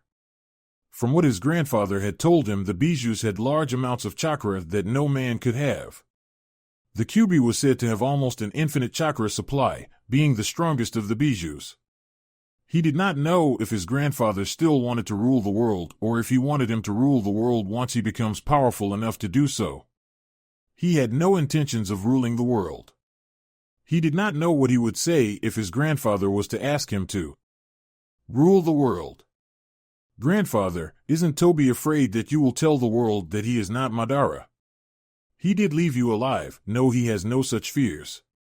He knows that I can't do anything. Look at me, I'm old. I can't stop him if I wanted to. He would have been fearful if he knew about you, but he doesn't, for now that is, Naruto did not need to know that the fool left him alive just so he could watch him take over the world using his name. Naruto nodded. I guess Zetsu has everything to do with why you know everything he is planning. Yes, Zetsu is quite useful when it comes to gathering information. What is it that you want me to do, grandfather? Do you still plan on ruling the world? Madara shook his head. I no longer have such plans. I don't care what happens to the world. I'm going to die soon. But what I plan for you is to take back everything that belongs to me. Naruto waited for his fate. With the secrets of your body you can become powerful, even powerful than I was at my prime. You will restore the Uchiha and take Konoha back from the fools that rule it. If they don't make you Hokage, you can do it by force. Just make sure that you rule Konoha. Naruto smiled slightly. At least his fate was not that bad as he had thought it would be. What about Toby and the Rinnegan? Kill the fool and you can do whatever you want with the Rinnegan. Naruto nodded. Is he the one who ripped the Kyuubi out of mother the day I was born? Madara nodded. Well, I guess I have more reasons to want him dead. Madara smiled. Things were going according to plan. He was still surprised that Naruto did not argue with him over becoming the leader of Konoha, a village he hates. Still, what worried him was what would happen when time came for him to die. When he said he no longer cared for what happened to the world because he was going to die, he saw a flicker of emotion in Naruto's eyes. It seemed that Naruto had still not come to accept that he was going to die in a couple of years. Grandfather, this means I have to train harder than I have been. Madara nodded. Yes, it is why I had given you some time off, because in a month you will no longer be going back to Konoha until your clone graduates at the academy. Are you saying that I'm going to stop hiding after I graduate? No, when you graduate, it will be risky to let a clone be your place since you will be doing missions. You will still keep your secrets. I told you before that you will only reveal some of them after I die. He saw it again when he said die, but said nothing. Naruto nodded. Who was he to deny his grandfather's wishes? Naruto, I want you to return to Konoha. Zetsu will come and fetch you in a month to continue your training. Hi, Gigi. Madara smiled as Naruto went away to his room so he could teleport back to Konoha. Zetsu appeared from behind him. That went well, Black Zetsu said in his deep voice. Yes, he took everything and far better than I had expected. At least now he can train harder knowing what his goals are. You really are serious about this, aren't you? What I do now, I do for him. Once he awakens the Rinnegan, he will become God. Other villagers will fight him in fear of his power. But they will not defeat him. Once that happens, it will be easy for him to influence the elemental nations. Madara replied, not directly answering Zetsu's question, but Zetsu understood. Madara no longer wanted to rule the world. He wanted his grandchild to live a better life and change the shinobi world with the power of God he would come to gain once he awakens the Rinnegan. A change in the shinobi world was what Madara wanted. That was why he wanted to rule it. Konoha. Naruto sat down at his kitchen. He had a lot on his mind. He now knew what he lived for, his dream that his grandfather had set for him. He would make his grandfather proud by achieving his goals. He had been lost living without a sound goal. He had only been living, training just so he could protect himself, so that he can survive. But now he had a goal, an ambition that he would make a reality, and there was no one who would step in his way. Toby's plan still troubled him, but his grandfather's words that he could be stronger than him soothed his worries. But still he was worried. It did not make him feel good knowing that there was a group that was only focused on hunting people like down. He was sure that no one in the village knew of the Akatsuki. His grandfather knew things that no one knew of. At the moment, he just had to focus on getting strong so he could defend himself and defeat his enemies. His grandfather had assured him that Toby did not know about his relations with him. That was a positive. He could surprise the Uchiha when he does find out about his relations with Madara. With his dreams, he now had to accept that he was an Uchiha. The Uchiha clan was his clan. He was part of the clan. It was no longer his grandfather's, Itachi, or Sasuke's clan only, but it was also his clan. He was one of the few remaining Uchihas in the world. Thinking of it, Naruto smiled. It meant that he was going to have to use Uchiha as his name. He would drop Uzumaki and use Uchiha only. He did not have to use that cursed Namikaze's name, which was a good thing for him. Uchiha Naruto, he thought with a smile. The villagers were going to surely die when they come to find out that he was an Uchiha. He could almost see the looks on their faces when they hear of it. Even when he hated his father, he would let the village know that Namikaze was his father just to make them feel worse about themselves. He could almost see them begging for forgiveness, not that he would care about their apologies. He would just let them know of his heritage just to see that look on their faces. It would be priceless. Even his grandfather would laugh. Uchiha and Namikaze were already taken off. What was left was Uzumaki. It was the only thing that he had left of his mother. She was never seen as a hero, nor was her name written anywhere. She had been made non-existent. He would correct that, in time. Naruto was brought out of his thoughts when he heard a knock on the door. He figured it was the Sandame. He had been expecting the old man for his monthly visits. He went to open the door and led the old man back to the kitchen. The Sandame smiled softly while he took a sit. "It's good to you again, my boy." Naruto smiled and nodded. "It's good to see you too, Gigi. I'm glad you are still lively as always. I brought you your allowance," he said, giving Naruto an envelope. Naruto took it with a wide grin. "How are things at the academy? Are your senseis still sabotaging your academics?"